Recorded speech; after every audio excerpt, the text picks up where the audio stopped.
Hello दोस्तों, मैं Aryan school of business advisor and founder online business workshop. मित्रों, हम अभी पिछले भाग में कुछ बातें कर रहे थे। उन्हीं बातों या उन्हीं के सिलसिले को हम आगे बढ़ाते हुए बात करना चाहेंगे कि एक ग्रुप में पैसा है, दूसरे ग्रुप में आपका हार्ड वर्क, आपकी योग्यता, क्षमता, नॉलेज, स्किल, टैलेंट, ये चीज़ें या इनका कोई भाग या इनका कोई पार्टिकुलर रूप। जैसा कि पिछले भाग में हम ये बात कर रहे थे कि आप आजमाते हैं पैसे को, आजमाते हैं पैसे के लिए, या फिर टैलेंट, नॉलेज, स्किल, इसको आजमाते हैं पैसे के लिए। पैसे के लिए अर्थात इकोनॉमिक ग्रोथ के लिए हम या तो मुख्यतः पैसे का इस्तेमाल करते हैं या फिर अपने hard work, knowledge, skill, talent, experience को हम इस्तेमाल करते हैं। अर्थात एक स्वरूप होता है कि पैसे से पैसे को बढ़ाना एक बिजनेस के रूप में। दूसरा होता है कि पैसे से नॉलेज, स्किल, टैलेंट, एक्सपीरियंस, इन सब चीज़ों को बढ़ाना। तीसरा पैटर्न होता है कि नॉलेज, स्किल, टैलेंट से पैसे को बढ़ाना। अर्थात पैसे को आजमाना, नॉलेज, स्किल, टैलेंट को बढ़ाने के लिए, नॉलेज, स्किल, टैलेंट, एक्सपीरियंस को आजमाना पैसे को बढ़ाने के लिए। अब इन सब चीज़ों के लिए हम बिजनेस का सहारा लेते हैं। अब यहाँ पर एक और धारणा आती है कि बिजनेस और जुए में क्या अंतर है। बिजनेस और जुए में क्या अंतर है। अब जुआ क्या होता है? जुआ विभिन्न तरीके से खेला जाता है।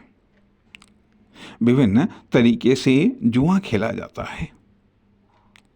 उसमें कहीं पर यह होता है कि मान लिया 50-50 चांस होते हैं, कहीं पर 50-50 चांस होते हैं, कहीं पर 10 में से एक घर आपका होता है, और कहीं पर लाखों में एक नंबर आपका होता है। तो ये विभिन्न तरीके हैं जुआ के। इसमें भी देखा ही जाए, जुआ में बाई चांस आप कामयाब हो सकते हैं। बिजनेस भी ऐसा ही है कि बाई चांस इसमें कामयाब हो सकते हैं। लेकिन जुए की खराब बात यह है कि जुए की यदि लत लग जाती है तो आप बर्बाद जाएंगे। जुए की यदि लत लग जाती है तो आप बर्बाद जाएंगे। लेकिन यदि बिजनेस की लत लग गई तो आप एक न एक दिन कामयाब जरूर हो जाएंगे। अर्थात जुआ कितना भी आप खेलें, जुए में आप एक्सपर्ट नहीं हो सकते। लेकिन बिजनेस रूपी जुआ जितना आप खेलेंगे उतना ही आप इसमें एक्सपर्ट होते चले जाएंगे। जुआ कुछ नहीं सिखाता है, बिजनेस अपने आप में सिखाता है। स्टार्टिंग में बिजनेस और जुआ एक समान है।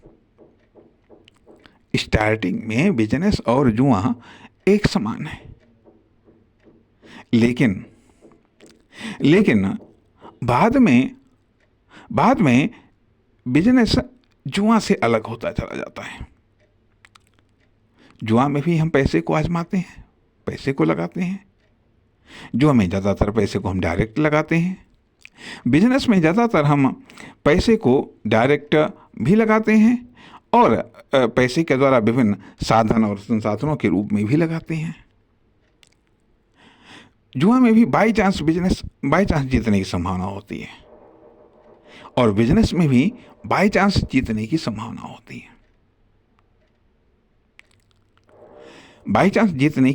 होती है। जैसे जैसे आप बिजनेस करते जाएंगे, खेलते जाएंगे, अर्थात यदि आप यदि आप बिजनेस को जुआ की तरह आप खेलेंगे, बिजनेस को जुआ की तरह खेलेंगे, यदि आप जुए को बिजनेस की तरह खेलेंगे, यदि जुए को बिजनेस की तरह खेलेंगे तो प्रॉफिट होगा, और बिजनेस को यदि जुए की तरह खेलेंगे तो आपको आनंद आएगा। बिजनेस है, देखा जाए, जुए की तरह रिस्की है। बिजनेस जुए की तरह रिस्की है, और जुआ जुआ यदि प्रॉफिटेबल है तो बिजनेस से बहुत ज़्यादा है, लेकिन अगर अगर लत लग गई तो बर्बाद करके छोड़ेगा। तो कहने का अर्थ यह है कि अब जुए में बहुत कम चांसेस होते हैं, बिजनेस में जुए में कम ऑप्शन होते हैं, पैसे के अलावा अन्य चीज़ों को आप नहीं लगा सकते हैं। लेकिन बिजनेस में आप पैसे को लगा सकते हैं, अपने नॉलेज, स्किल, टैलेंट, एक्सपीरियंस को लगा सकते हैं और उसे बढ़ा करके लगा सकते हैं। खैर, ये तो मतलब हम ये बात कहना चाहते हैं इसके माध्यम से कि बिजनेस और जुआ अपने आप में एक समान रिस्की है। स्टार्टिंग में बिजनेस भी उतना ही रिस्की है जितना जुआ रिस्की है। स्टार्टिंग में बिजनेस के कामयाब होने के उतने ही चांसेस हैं जितने जुआ के होते हैं, अर्थात मिनिमम से भी मिनिमम चांसेस होते हैं। लेकिन जैसे जैसे आप बिजनेस को करते चले जाते हैं, अर्थात दांव लगाना आप सीखते चले जाते हैं,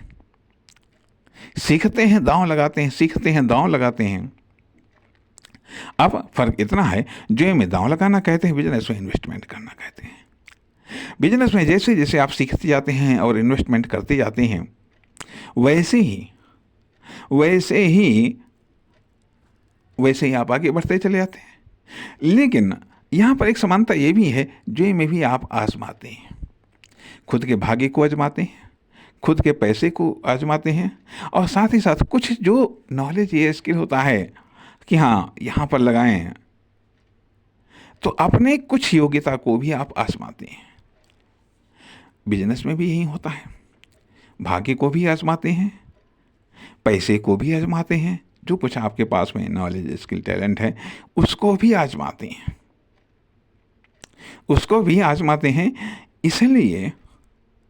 इसलिए यदि आप इतनी सोच रखते हैं कि बिजनेस जो हम करने जा रहे हैं यह जुए की तरह है, अब कौन से नंबर पर हम पैसा लगाएं, कौन से स्थान पर, कौन से प्रोडक्ट में, कौन से टाइम पर, आदि इत्यादि, जिससे कि जीत हमारी हो, जिससे कि हमारा प्रॉफिट हो, जिससे कि हमें रिटर्न आए। कहने का अर्थ यह बनता है कि आजमाना, हम आजमाते ही तो हैं। जुए के भी बड़े बड़े खिलाड़ी हार जाते हैं, कब हार जाएं पता नहीं। बिजनेस में भी बड़े बड़े बिजनेसमैन नाकामयाब हो जाते हैं, फेल हो जाते हैं, बड़े बड़े बिजनेस फेल हो जाते हैं। कब, क्यों, कैसे, अंदाज़ा लगाना मुश्किल होता है। तो ये तो एक बात हुई थोड़ी सी डिफरेंट टाइप में, लेकिन हम मुख्यतः बात कर रहे थे कि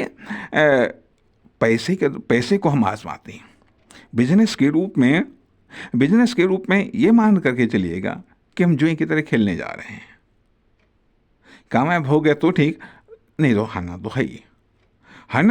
तो हम बिजनेस में न केवल हम पैसे को आजमा सकते हैं, बल्कि हम अपने टैलेंट, नॉलेज, स्किल, एक्सपीरियंस, इन सब चीज़ों को भी आजमाते हैं, इन सब चीज़ों को भी हम आजमा सकते हैं। अब फ़र्क इतना है कि यदि मान लिया हमने पैसे को आजमाना शुरू किया तो पैसा तो हमारे पास में लिमिटेड है, और 2, 4, 10 दांव खेले, उसके बाद में पैसा ख़त्म। लेकिन यदि हम अपनी हार्ड वर्क या नॉलेज, स्किल, टैलेंट को, इन चीज़ों को हम पहले आजमाते हैं, बाद में साइड में पैसा रखते हैं, तो ये चीज़ें अपेक्षाकृत हमारे पास में ज़्यादा होती हैं। ज़्यादा होते नहीं हैं तो बात अलग, नहीं तो यदि मान लिया हैं तो इनको बढ़ाना या इस्तेमाल करते हैं तो भी ये कुछ ना कुछ सीख दी जाती हैं और परिणाम स्वरूप कुछ ना कुछ ये बढ़ ही जाती हैं। तो अर्थात ये जो नॉलेज है, स्किल है, टैलेंट है, ये अभ्यास करने से, प्रयोग करने से, परीक्षण करने से, इस्तेमाल करने से ये बढ़ती ही है। तो अब इसके आधार पर यदि हम इस्तेमाल कर रहे हैं, पैसा सेकंड रूप में इस्तेमाल हो रहा है, तो निश्चित तौर पर कुछ बेहतर परिणाम आने की संभावनाएं, क्योंकि ध्यान दीजिएगा पैसा अपने आप, पैसा या इन्वेस्टमेंट अपने आप में एक सीमित संसाधन है, लेकिन नॉलेज, स्किल, टैलेंट, एक्सपीरियंस ये अपने आप में असीमित संसाधन हो सकता है। तो हम आजमाते किसको हैं, किसको हमने आजमाया है, या मान लिया किसको हमने बढ़ाया है। एक मोटी बात ये भी आती है कि जिसके पास में पैसा है लेकिन उसके पास में नॉलेज या टैलेंट नहीं है तो बिजनेस के लिए वो knowledge, talent, skill, talent, experience in सब चीज़ों को खरीदता है। और ये जिसके पास में नॉलेज, स्किल, टैलेंट है, एक्सपीरियंस है, वो इससे पैसे को खरीदता है। अर्थात नॉलेज, स्किल, टैलेंट के द्वारा वो पैसे को कमाना चाहता है। और जिसके पास में पैसा है वो पैसे के द्वारा नॉलेज, स्किल, टैलेंट इस चीज़ को कमाना चाहता है, फिर इससे पैसा कमाना चाहता है। कहने का अर्थ यह बनता है कि केवल सिर्फ पैसे से पैसा नहीं बढ़ाया जा सकता है, न कमाया जा सकता है। उसके लिए भी नॉलेज की आवश्यकता है, नॉलेज, टैलेंट, एक्सपीरियंस, इन सब चीज़ों को चाहिए। और नॉलेज, स्किल, टैलेंट से इस्तेमाल करने से नॉलेज, स्किल, टैलेंट बढ़ता है, लेकिन पैसे कमाने के लिए भी केवल नॉलेज, स्किल, टैलेंट से पैसा नहीं बढ़ता है, लेकिन इससे बढ़ाया जा सकता है पैसा, इससे पैसा कमाया जा सकता है। कहने का अर्थ यह बनता है कि इन दो ही चीज़ों को हम आजमाते हैं। कौन क्या आजमा रहा है, कौन क्या बढ़ा रहा है, क्योंकि देखा यह जाए कि नॉलेज, स्किल, टैलेंट, हार्डवर्क ये सब मानव से संबंधित है, ये सब वर्कर से संबंधित है, और प्रोडक्ट या मटेरियल ये सब पैसे से संबंधित है। इसलिए आर्थिक उत्पादन के दो ही तत्व हैं, पैसा या श्रम। तो श्रम व्यक्ति में निहित है, मशीन में निहित है, और बल्कि व्यक्ति में ही निहित है श्रम। और पैसा विभिन्न प्रकार के साधन संसाधनों में निहित है। तो सवाल ये उठता है कि आप आजमाते ही किसको हैं। यदि आपने सीमित संसाधनों के साथ आजमाना शुरू किया, सीमित संसाधन खत्म, आपका आजमाना खत्म। यदि आप अभौतिक संसाधनों जिससे नॉलेज, स्किल, टैलेंट, मेहनत, परिश्रम व्यक्ति के द्वारा आजमाना शुरू करते हैं मार्केट, सोसाइटी में, बिजनेस के रूप में, तो ये लगभग असीमित साधन है, न खत्म होने वाले साधन हैं। तो लंबे समय तक आप इनको आजमा सकते हैं। इसलिए आर्थिक विकास के लिए, आर्थिक प्रगति के लिए या तो हम मुख्यतः पैसे का सहारा लेते हैं या फिर श्रम के विभिन्न रूपों का हम सहारा लेते हैं, आजमाते हैं। अब आजमाने के बाद में, कितनी बार आजमाने के बाद में हम कितने कामयाब होते हैं, कितनी कामयाबी मिलती है आर्थिक प्रगति के संदर्भ में या व्यावसायिक प्रगति के संदर्भ में, ये तो वक्त बताता है। इसलिए इन चीज़ों को समझने की आवश्यकता है कि जो आपके पास में सीमित साधन हैं उनका विवेकपूर्ण इस्तेमाल करिए, जो आपके पास में असीमित साधन हैं उनका तो और अधिक विवेकपूर्ण इस्तेमाल करिएगा। नमस्कार, धन्यवाद।